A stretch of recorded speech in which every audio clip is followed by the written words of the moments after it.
Morago go diega ga projeke ya kabo ya meetse ya Giyani, badudi ba ile ba bontšha pefelo le ditšhupetšo tša go šarakanya toropo.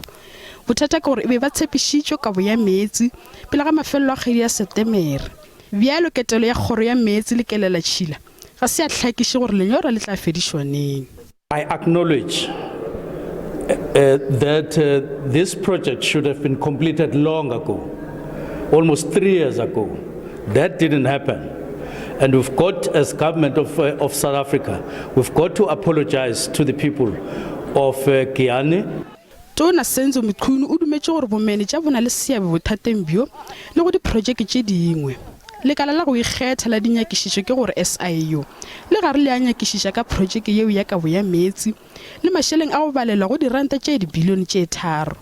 Amount under investigation is 3.2 billion, which was used from 2016 to about 2020.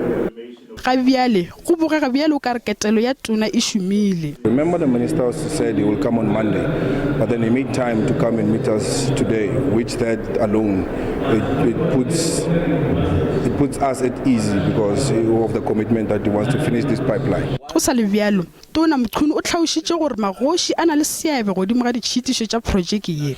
O re o tla ya ka sebele go dula fase le bona go dumelela gore dipipe di kgone go feta mmung wa bona.